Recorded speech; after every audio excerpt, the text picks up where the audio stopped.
SER Podcast. Hola, somos Ángeles Oliva y Toña Medina. Juntas hacemos Por el Principio.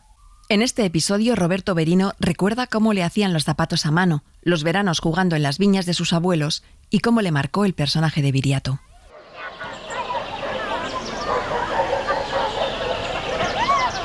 Siempre había estado en todos los ámbitos en donde estaba vinculado, pues era el capitán del equipo, era el capitán de la banda, que teníamos bandas de nuestras zonas para, bueno, pelearnos con los de zonas vecinas.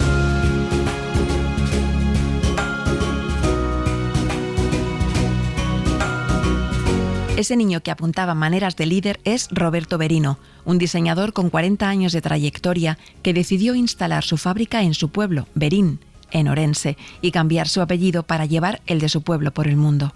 Roberto Berino creció en una familia de 7 hermanos. Sus padres tenían un almacén de calzado y sus abuelos unas viñas en las que se sentía feliz. Dibujaba bien y en París encontró su vocación.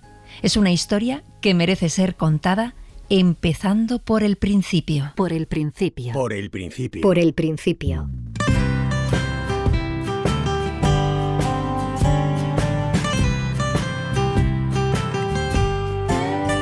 Manuel Roberto Mariño nació en Verín, al sureste de la provincia de Orense. Mis padres son oriundos de una población también muy interesante, que es Ferreira de Pantón, en la que yo pasé también mucho tiempo, porque se vinieron a vivir a Verín para hacerse cargo de una zona de distribución donde otros tíos míos también llevaban la misma actividad y entonces se repartían el mercado, un poco para dar servicio, en este caso pues a los zapateros, que en aquel entonces todos los zapatos prácticamente se hacían a medida. Yo recuerdo perfectamente cómo ponías el pie en un papel, te sacaban la horma y te hacían el zapato, ¿vale? Mis padres lo que tenían era un almacén en donde vendían todos los productos vinculados a la producción de ese calzado que se hacía de forma artesanal.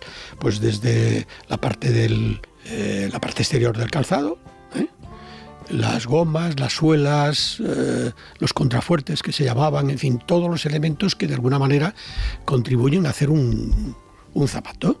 Y eso había distintos zapateros, era un oficio que estaba muy extendido.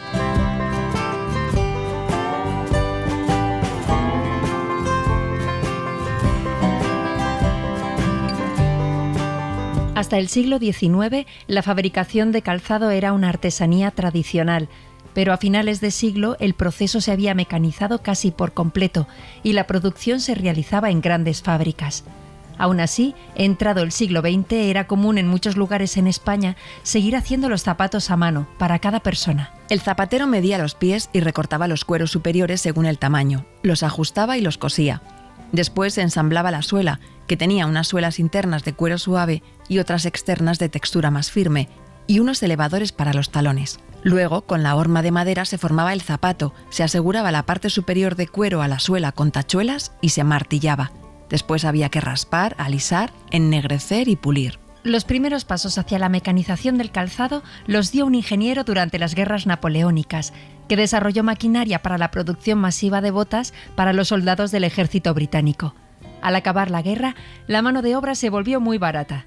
El sistema dejó de ser rentable y se volvió a la fabricación manual. Con el invento de la máquina de coser, en 1846, se impulsó de nuevo la mecanización, que fue perfeccionándose hasta ser casi completa a finales del siglo XIX.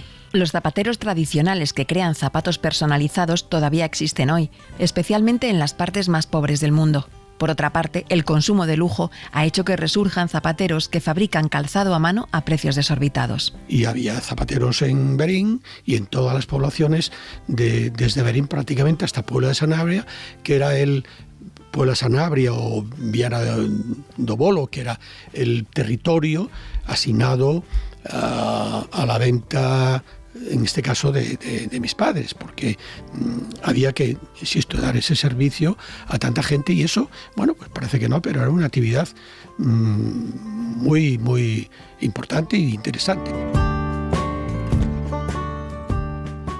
Buenas tardes, Agustín. Buenas tardes, Emma. ¿Qué mayor está ya el chico? ¿Este es Miguel? Roberto. Sí, es verdad, que me lío con tantos chavales. ¿Qué tal va todo en casa? Bien, con mucha tarea. En esta época tenemos muchos pedidos, ya lo sabe usted. No damos abasto.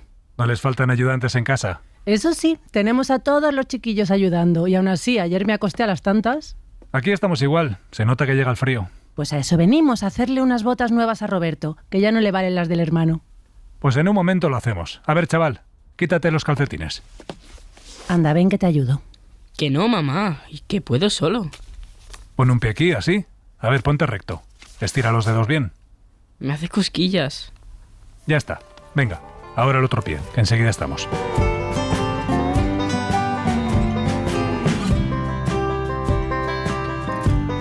Si íbamos al zapatero, teníamos uno justo al lado de casa, se llamaba Agustín, tenía 8 personas trabajando para él y la fórmula era muy sencilla.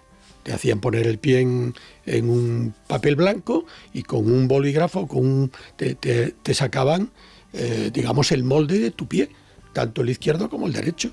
Eso le servía para que cogieran la horma, que era un elemento de madera macizo, sobre lo cual poner la parte exterior del zapato, que era el corte que se llamaba, el corte del zapato, que era de piel. Nosotros usábamos en invierno un zapato y era el zapatón, lo que ahora sería una media bota. En verano eran unas sandalias. Entonces había un zapato para el invierno y un zapato para el verano. Y estábamos más contentos que unas Pascuas, porque en Portugal veíamos mucha gente que estaba descalza.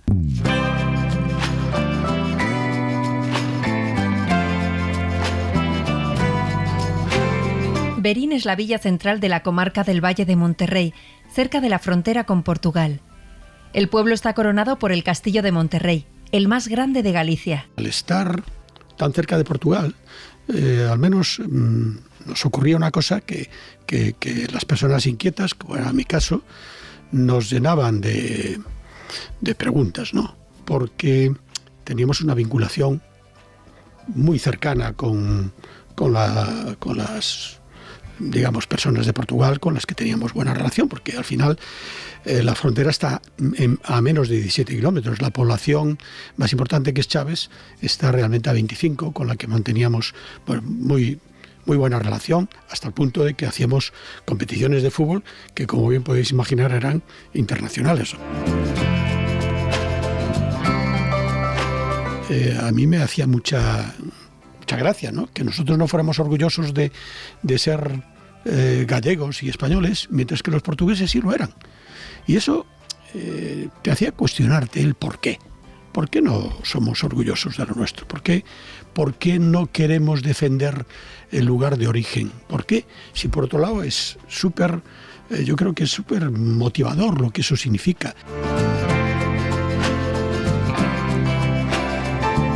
Porque, por ejemplo, en Portugal, a los muchachos de nuestra edad les hacían ver que Portugal era el segundo país más grande de Europa. Primero era Rusia, luego eran ellos, luego estaba Francia, nosotros estábamos en cuarto lugar. Cuando nosotros veíamos a Portugal, pues un país vecino al nuestro, pero mucho más pequeño.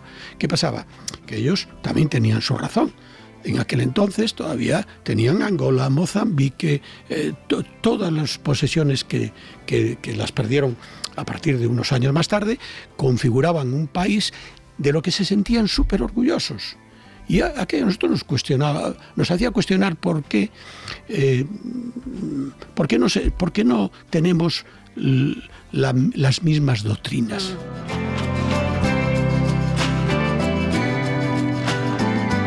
Creo que es uno de los grandes problemas que tenemos en este país, que nos sentimos orgullosos de donde somos.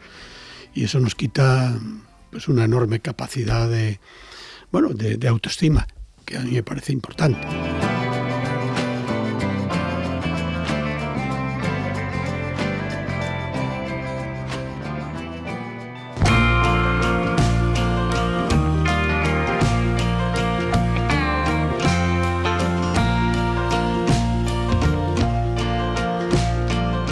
Roberto Berino tiene grabado el nombre de un profesor que les hizo pensar sobre el orgullo de ser de Berín. Don Jesús Taboada Chivite.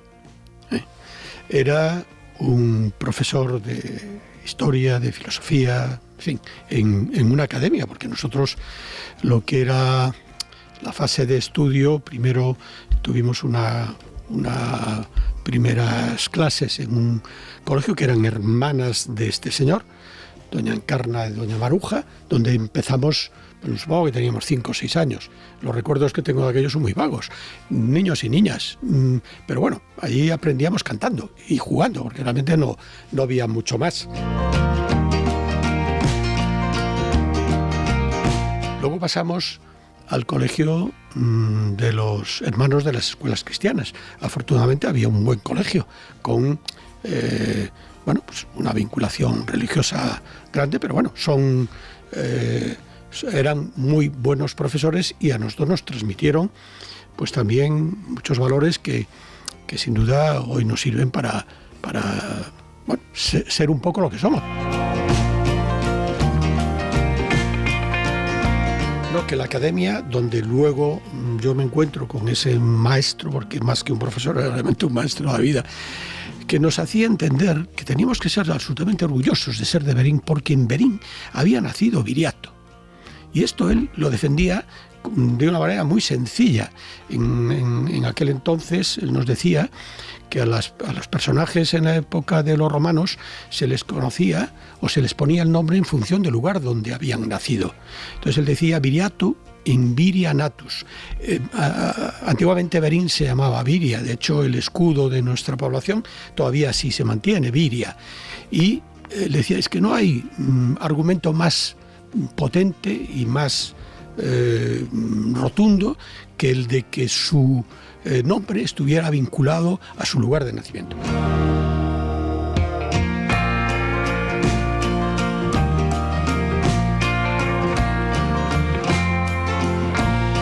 Viriato pasó de ser pastor a ser el líder de la resistencia lusitana contra Roma. A mediados del siglo II a.C. mantuvo en jaque a Roma durante 8 años hasta que fue asesinado por sus allegados. Se le ha llegado a considerar como el terror de Roma. A su alrededor se reunió un ejército heterogéneo de varios miles de hombres que le seguían ciegamente. Aparte de su prestigio como estratega, se decía que era el primero en la batalla y en soportar la extrema dureza de la vida en el monte, y justo en el reparto de premios, castigos y botines. Viriato derrotó a todos los gobernadores que Roma envió contra él. Forzó un tratado de paz con el pueblo romano. El Senado lo ratificó y declaró a Viriato amigo de los romanos. Pero en el 139 a.C., Viriato fue asesinado por 3 de sus lugartenientes, comprados por el gobernador romano Servilio Cepión. Él era pastor lusitano, que luego se enfrentó de forma muy exitosa a un ejército tan valeroso como el romano. Pues hicieron de él un mito increíble, que a mí me sirve muy mucho para decir, oye, yo si tengo algo de guerrero, yo creo que se lo debo a él. Y por supuesto a don Jesús Taboada, que nos hizo entender lo importante que es de verdad sentir lo que significa la tierra donde nacemos, lo que significan los años de adolescencia, para luego intentar, a ser posible, seguir siendo felices, ¿no?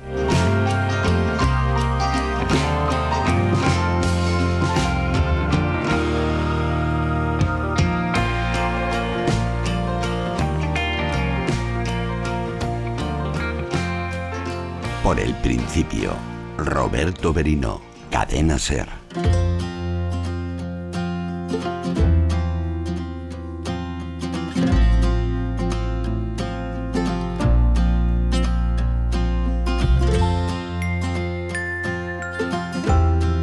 La madre de Roberto Berino se llamaba Emma y, como el padre, José, provenía de Ferreira de Pantón, una aldea de Lugo. Toda una mujer, yo te diría que más moderna, imposible.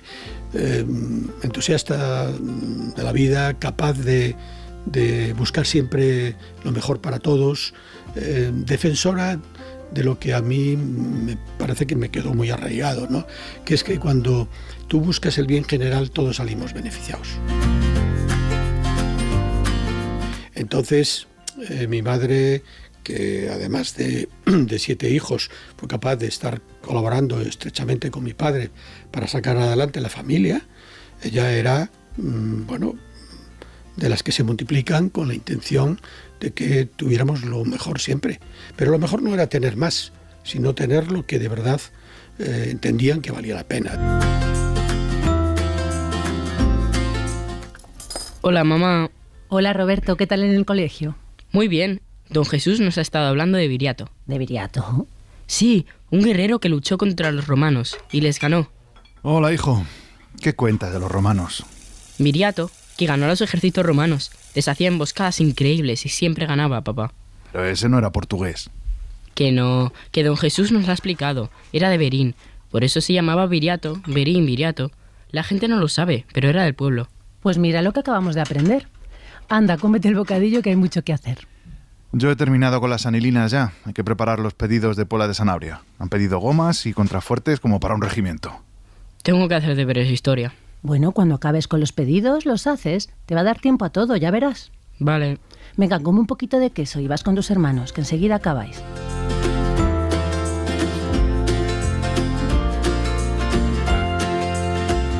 De hecho, nos enseñaron también que después de salir del cole, si había trabajos que hacer para la actividad profesional a la que ellos se dedicaban, que en algún momento había que hacer unos preparados de anilina, que era con lo que se limpiaban los zapatos, pues tenían que hacer pedidos para transmitirse, para vendérselos a otros lugares. Pues toda la familia se dedicaba, después del cole y antes de hacer los deberes, a trabajar en ese apartado, lo que nos inculcó, de alguna manera, un alto nivel de responsabilidad y de rigor en todo lo que significaba, pues, defender el patrimonio que nos afectaba a todos por igual, claro. Pero había un buen contrapunto entre mi padre y mi madre. Él era muy entusiasta y ella era mucho más pragmática. Yo creo que ahí había un equilibrio que hacía posible que la convivencia en casa y en el entorno profesional y en el entorno familiar fueran muy, muy atractivos. Obviamente, yo recuerdo alguna vez que lo sentíamos discutir, seguramente discutían por nosotros, ¿no? Porque siempre éramos los que le dábamos dolores de cabeza, ¿no? Pero sin duda ninguna quien llevaba los pantalones era mi madre, ¿eh? Eso que quede claro. No había nada que discutir. Pero al final mi padre se acababa aceptando que sí, como muchos de los hombres que creen que mandan ellos, quienes mandan son las mujeres.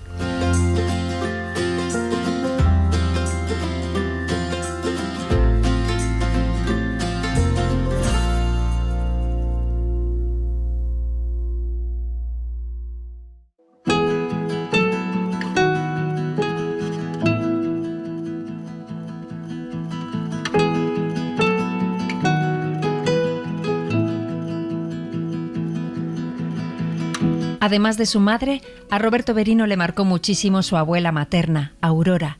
La recuerda siempre de negro, muy coqueta y joven de espíritu. Sin duda, he tenido la suerte de contar con mujeres en mi vida que han sido tan motivadoras que yo no puedo hacer más que alabanzas de lo que significaron. En el caso de mi abuela, porque siendo una mujer ya mucho más mayor, seguía teniendo una visión muy joven en su manera de entender la vida y de defender los procesos. Y de hecho a mí me ayudó mucho porque no solamente me hacía entender lo que significaba querer las cosas en el tiempo, no era en absoluto cortoplacista, porque era defender aquello que crees y en lo que crees, tarde el tiempo que tarde en conseguirse, ¿no? Y eso, yo lo aprendí mucho de ella porque estuvo dispuesta y siempre a mi lado defendiendo aquello en lo que yo tenía interés por desarrollar.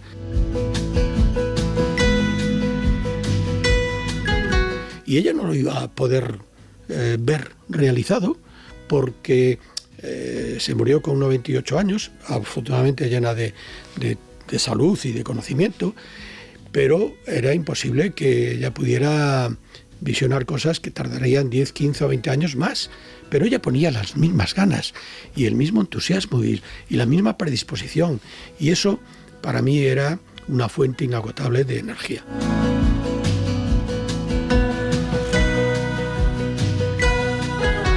Yo nunca la he visto que no estuviera súper bien vestida y sobre todo súper arreglada de pelo y de cara. Es cierto que entonces no se maquillaban, no se ponían pues muchas cosas en sus caras, ¿no? Pero se cuidaba mucho del sol, porque el sol era un riesgo. Ellos consideraban que estar blancas era una ventaja, no un inconveniente. Y sobre todo, siempre la vi súper bien peinada. Y sé que era una enorme preocupación que tenía ella porque la viéramos siempre guapa, que la viéramos siempre bien. Era, sí, muy de arreglarse bien.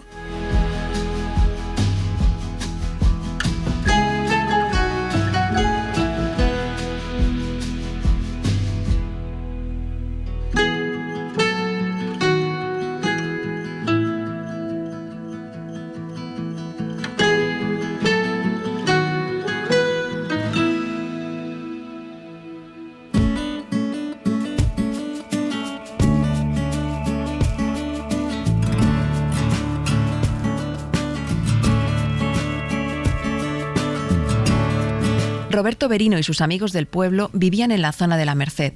Les gustaba ir al castillo de Monterrey a jugar. Para eso tenían que pasar por la zona de San Lázaro, donde había otra banda de chavales con la que se peleaban. Sí, a pedradas y a leche limpia. Unas veces ganaban unos, otras veces ganaban otros. Pero bueno, aquello también nos motivaba, ¿eh? Quiero creer que éramos bastante brutos entonces. Y bueno, eso lo hemos moderado un poquito. Las casas estaban abiertas. Las calles eran nuestros lugares de juego. Teníamos además prácticamente al lado de casa una plaza, la Plaza de la Merced, que era un espacio súper importante para montar partidos de fútbol, ¿no? O sea que teníamos ventajas. Luego irnos al Castillo de Monterrey o irnos a Fontenova o a Sousas o a Cabreroa, que eran los distintos balnearios donde teníamos la ventaja de los enormes espacios dedicados a lo que serían grandes jardines, ¿no? para uso de toda la gente que iba allí a tomar las aguas.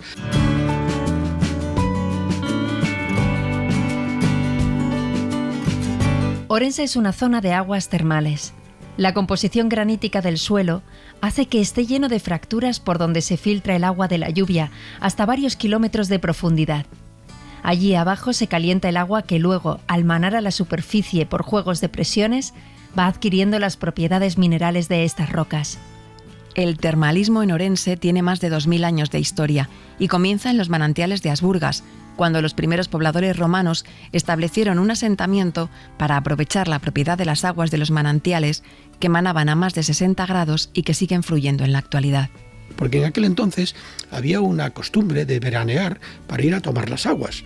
La gente le llamaba ir a tomar las aguas. Los personajes de la familia que no estaban del todo sanos, se iban a tomar las aguas, que en ese caso lo que hacían era, pues guardar una dieta muy severa y bebían solo agua de los manantiales de Berín, que tenían propiedades mineromedicinales. Entonces el resto de la familia iba con ellos, pero iban de acompañantes. El que necesitaba tomar las aguas era el que lo hacía y el resto se tomaba vinos.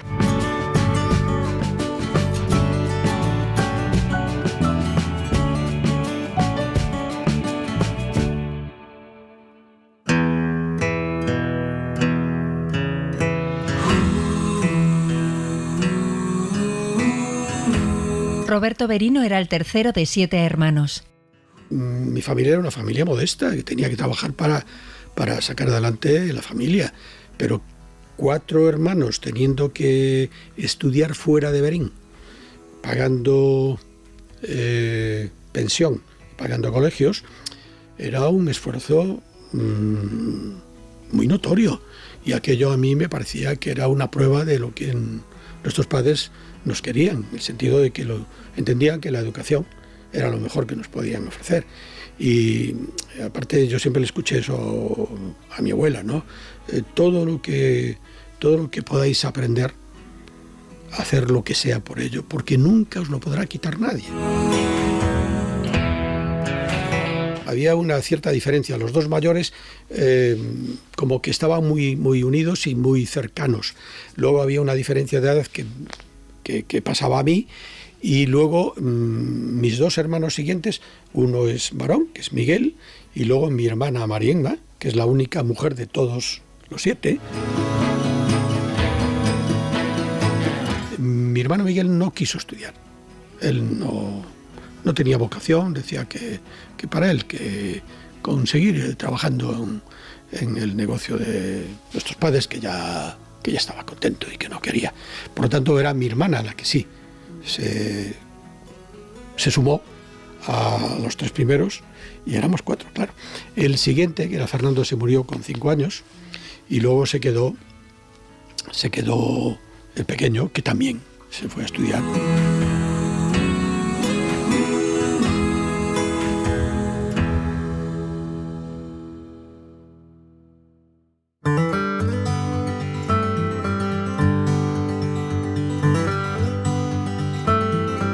La familia pasaba los fines de semana y todos los veranos en Ferreira de Pantón, el pueblo de origen. Pues era un objetivo, irnos a Ferreira de Pantón, que son 105, 110 kilómetros. Era más fácil, a pesar de que entonces las carreteras eran complicadas, llenas de curvas, llenas de baches, pero bueno, el tener la disponibilidad de coche en casa hacía que mi padre no tuviese ninguna pereza en terminar la jornada del sábado y marcharnos a pasar el fin de semana con la abuela y los tíos, y en el verano, por supuesto, estar allí en plena libertad.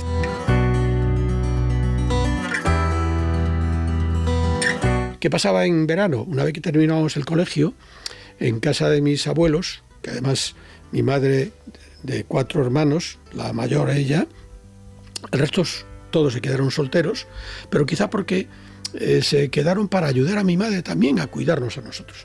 Entonces nosotros en terminado el colegio nos íbamos a pasar todo el verano allí.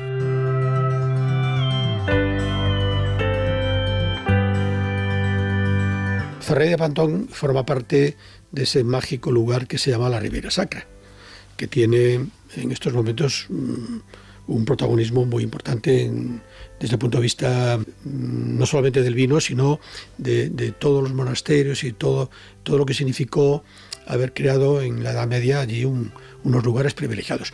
Al final, los curas siempre supieron elegir muy bien dónde iban a vivir, y entonces todos esos terrenos idílicos forman parte de lo que se denomina la Ribeira Sacra.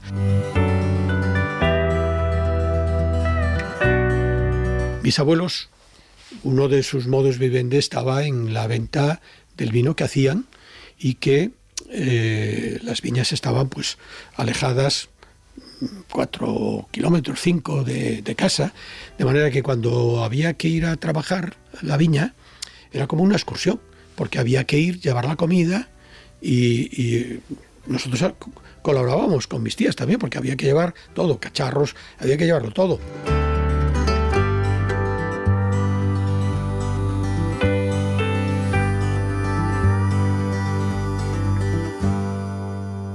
Por el principio, Roberto Berino, Cadena SER. Mamá, me voy con mis hermanos, que ya se han adelantado. ¿Le has dejado la cazuela a tus tías? Sí, ya lo tienen todo. Bueno, pero no os alejéis mucho, que cuando acabemos con la faena hacemos la comida. Vamos a ir donde la otra vez, a ver si vemos otra culebra. Las culebras cuanto más lejos mejor. Cuida a los pequeños, Roberto, que cuando venimos a las viñas al final nos vemos el pelo. Que sí, papá. Miguel, esperadme.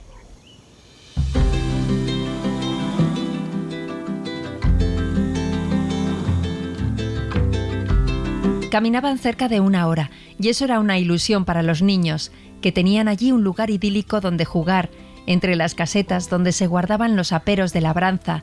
Las viñas les parecían una fiesta. En la época de ir a trabajar las viñas, y cuando nosotros nos coincidía estar allí, aquello significaba pues una excursión, porque había que irse de comer fuera.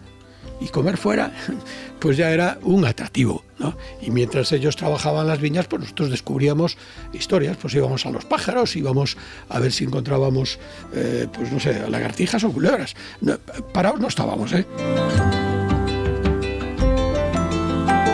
Había un sistema de modus vivendi que consistía en todo lo que pudieras tener propio, lo tenías, la huerta, la leche, los huevos de las gallinas, se criaban los cerdos para hacer luego la matanza y muchas cosas que te sobraban las intercambiabas por otras cosas, por pescado, por otras cosas, porque en definitiva había una fórmula de convivencia vecinal muy, yo creo que muy cercana a esa búsqueda del bien general. O sea, ahí nunca nadie pasó hambre, ¿eh?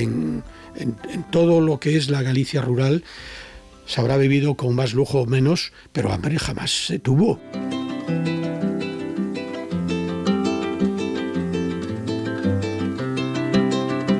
Roberto Berino recuerda el olor de la siega y también el del pan que se hacía en casa. En la casa había un horno y mi abuela en épocas anteriores habían tenido un horno, pero a nivel profesional. Ellos hacían el horno para todo el pueblo. Luego, una vez que se casó, pues yo creo que aquello lo dejó.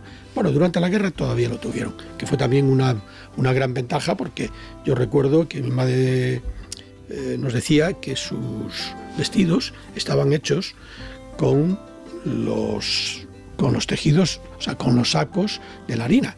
O sea, se aprovechaba todo, ¿eh? Y tener panadería en casa significaba pues que no te faltara el pan y además tener los sacos para poder deshacerlos y montar con ellos los vestidos para ellas, sobre todo, porque eran 4, había un hombre y 3 mujeres.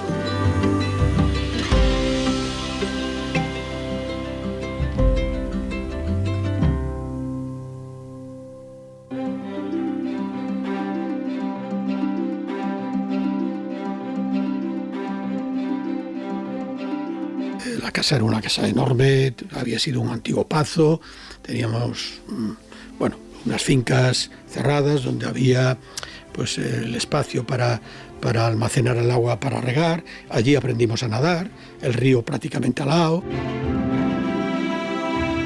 Pues aprendimos a nadar en lo que era una especie de piscina dedicada a recoger el agua de unos manantiales, que estaba fría como el demonio de fría, pero allí en esas edades te da igual, te metes al agua como sea.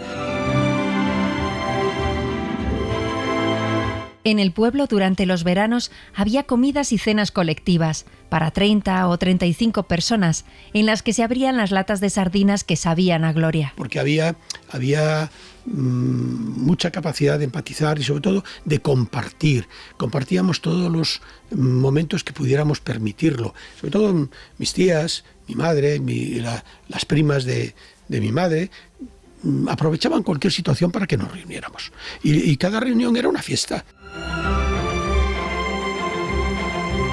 O sea, nosotros siempre estuvimos rodeados de un contexto familiar muy, yo diría, atractivo, porque en cualquier lado teníamos pruebas de cariño indiscutibles.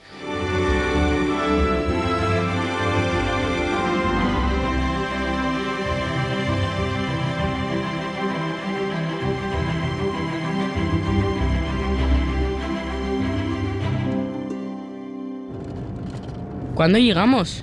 Roberto, me lo has preguntado hace 5 minutos. Llegamos cuando lleguemos.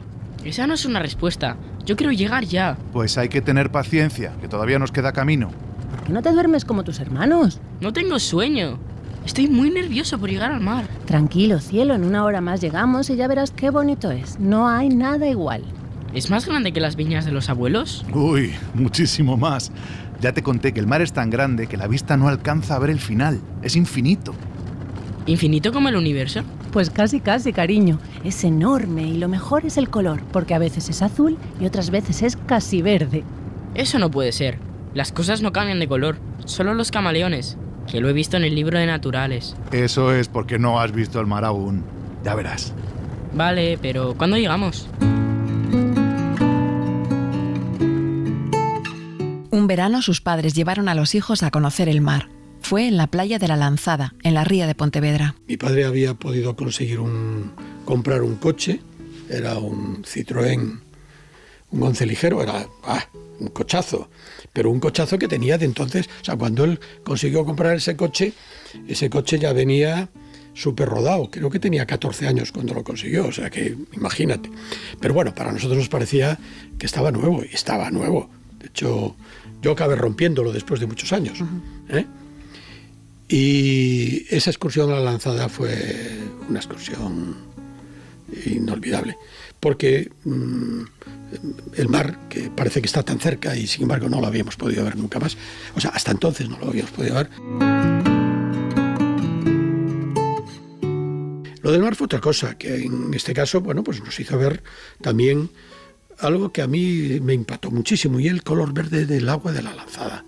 Yo creo que ese color, que muchas veces intento decir, bueno, ¿y este verde cómo le pondría? Al final, un amigo mío me dijo, mira, tienes que llamarlo verde flotante. ¿Por qué? Porque es un verde distinto al Mediterráneo, porque es un verde que cuando lo ves muy, muy centrado se ve casi un verde negro, pero cuando ves ese agua que se levanta y se ve verde, pues es un verde flotante. Y dije, pues te voy a pillar tu definición y lo voy a llamar verde flotante.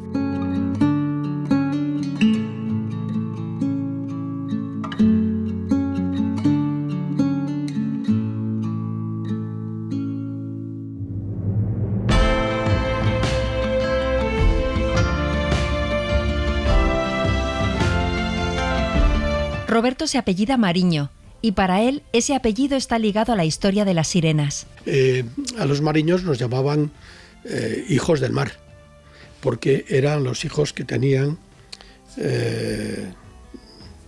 los marineros con las mujeres de las localidades costeras, ¿no? Pero eso es lo convencional y lo menos atractivo. Pero sin embargo, el que un capitán se enamorara de una sirena y que de ese amor naciese el primer mariño, pues nos parecía que era la forma más atractiva de contar algo que era muy de verdad. Porque no podemos negar que además en Galicia hay una realidad que yo creo que nos define y nos defiende. Las mujeres en Galicia nunca han tenido problemas por ser madres solteras. A mí me parece que es algo que les marca mucho sus caracteres. O sea, hay tanta capacidad de creer en lo que son y lo que hacen, que si desean tener un hijo, aunque no estén casados, lo tienen.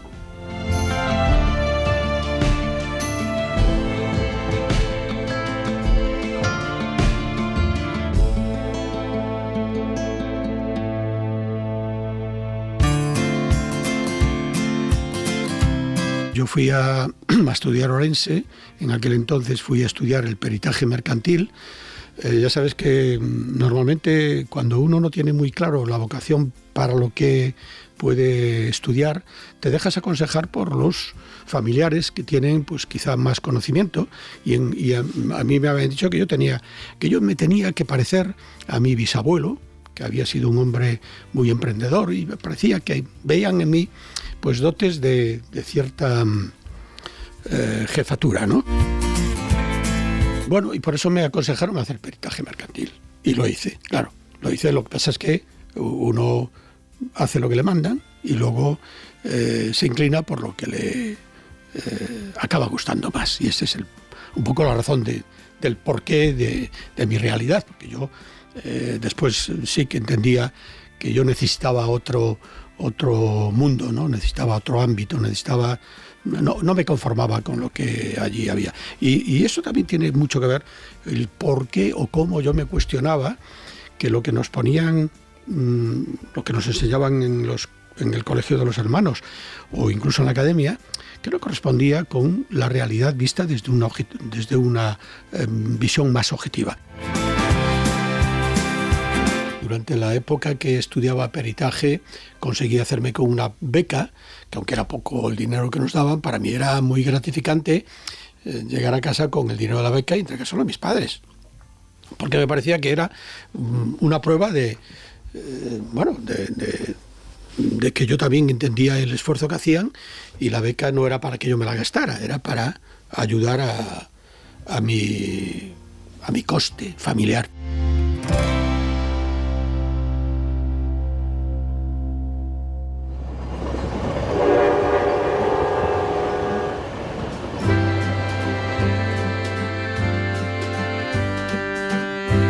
Durante sus estudios de peritaje en Orense, Roberto Berino tuvo una profesora que marcó su destino.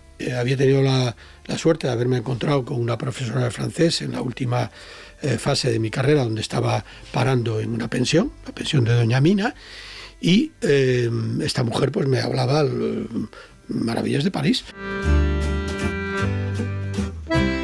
Yo me voy a París porque ella me vende que allí es donde está lo que hay que... es donde se puede hacer lo que uno quiera.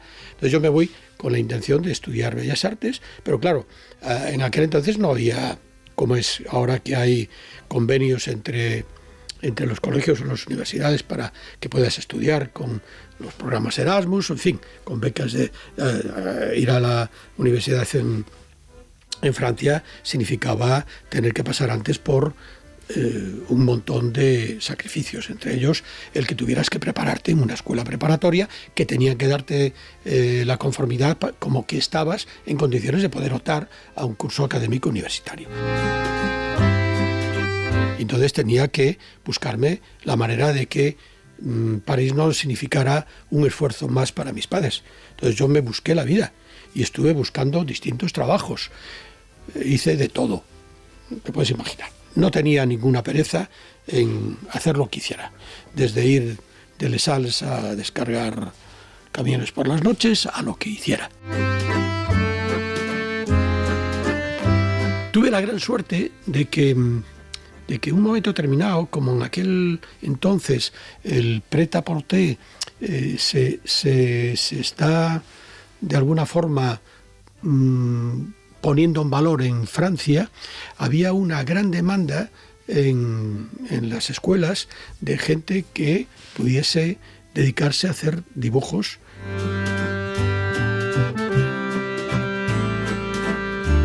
Y ayudara a las empresas a resolver ese problema que era elemental, ¿no? Hacer dibujos para plasmarlo en figurines y eso sí sirviera para el patronaje, en fin, es la fórmula convencional del trabajo en plan industrial.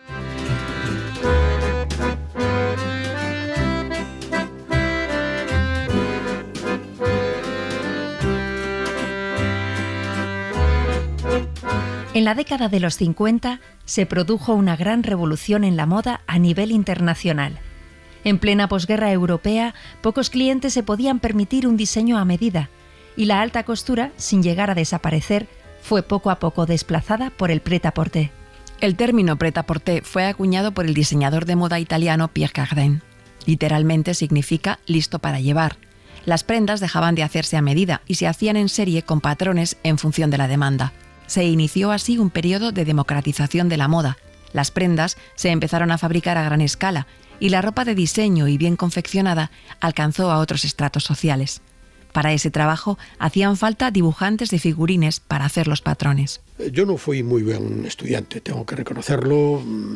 Saqué los cursos adelante siempre, pero la única nota de la que puedo presumir es la matrícula de honor que tenía en dibujo. Por lo tanto, yo dije que tenía que ir por ahí. Era lo que aparte más me podía seducir. Aquello sí que me permitió no solamente que mi modus vivendi fuera suficientemente válido para defenderme en París, sino que además me hizo entender un oficio que yo desconocía absolutamente, pero que me enganchó.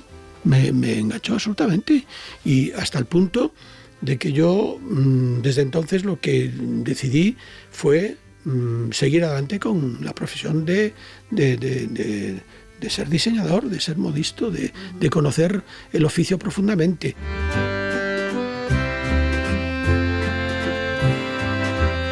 Por el principio, Roberto Berino, Cadena SER.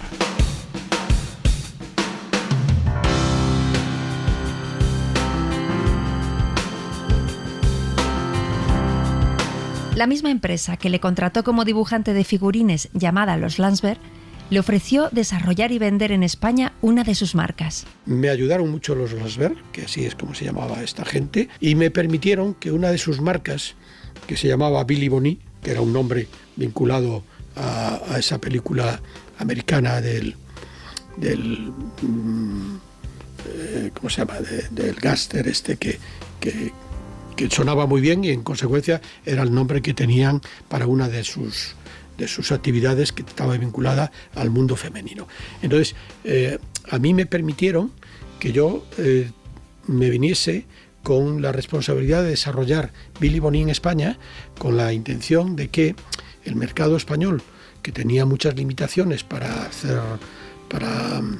importar, porque tenían muchos costes de importación, pudiera tener un producto de calidad, un producto diseñado en Francia y construido con buenos materiales, pero hecho con precio español.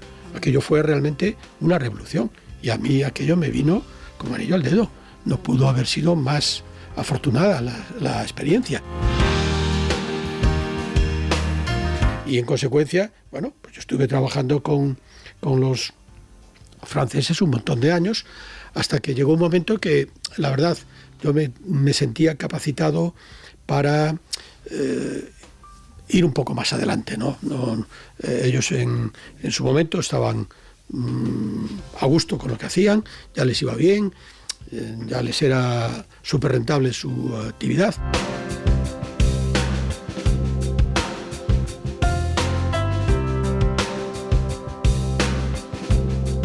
Roberto Berino tuvo claro dónde quería que estuviera ubicado su proyecto, en su pueblo. A pesar de que era una zona donde en aquel momento las carreteras eran malas, los medios de comunicación precarios y hasta el teléfono y la luz fallaban. Las posibilidades de ocio eran muy limitadas y a Berino le tocó hacer un gran esfuerzo para conseguir profesionales de talento, ofreciéndoles buenas condiciones para que se quedaran en Berín y poder generar nuevas vocaciones. Uno de los objetivos que yo perseguía también en un momento determinado, si podía, era volver a Berín e intentar que muchas de las personas de Berín que tenían que emigrar para ganarse la vida, a ser posible que no lo hicieran. Me pudo la vena romántica, la vena de venir al pueblo a decir: yo voy a intentar que todo lo que he conocido, que todo lo que he vivido y que todo lo que puedo hacer desde París, lo puedo hacer desde Berín también. A mí me parecía que España, que estaba empezando a romper su entusiasmo vivencial, donde las mujeres sin duda habéis sido protagonistas de un cambio que a mí también me ha valido de mucho, que es decir, yo me vinculo a este fenómeno de deseo de libertad y de querer disfrutar con los sueños de vestir bien, y ahí es donde nace mi voluntad de montar mi propia marca.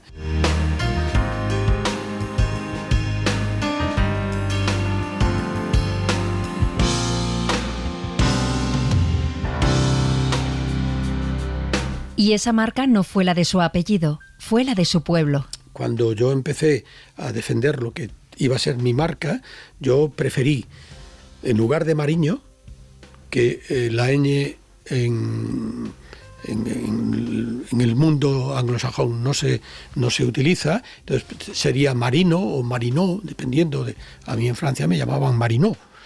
Entonces yo dije, hombre, yo quiero defender con orgullo el lugar de origen. Entonces mi mote se va a convertir en mi marca, Berino.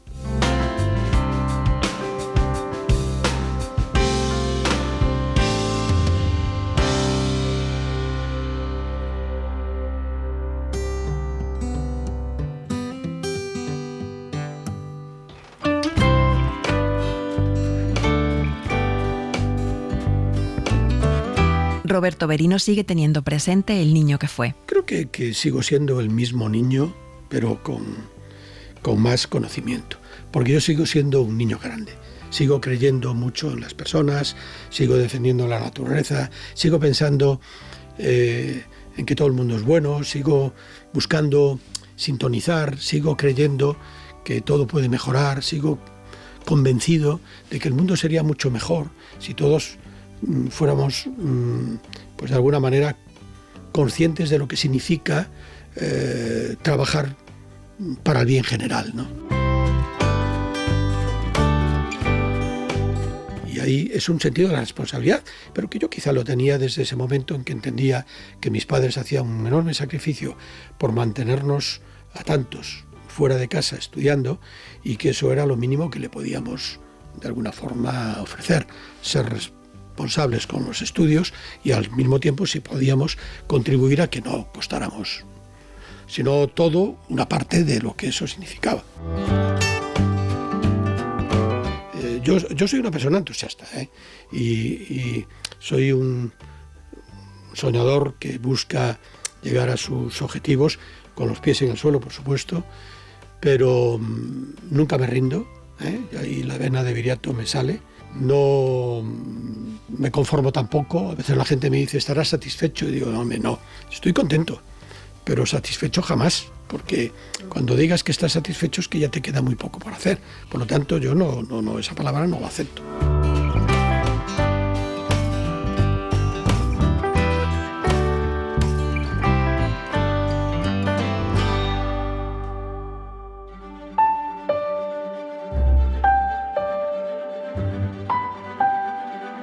Por el principio, Roberto Berino. Dirección, realización, guión, montaje y locuciones, Ángeles Oliva y Toña Medina. Producción, Matilde Suárez. Técnico de grabación, Alicia Molina y María Jesús Rodríguez. Interpretación, Eli Zapata, Javier Laorden e Iván Villanueva. Con la colaboración especial de Gerard Merino.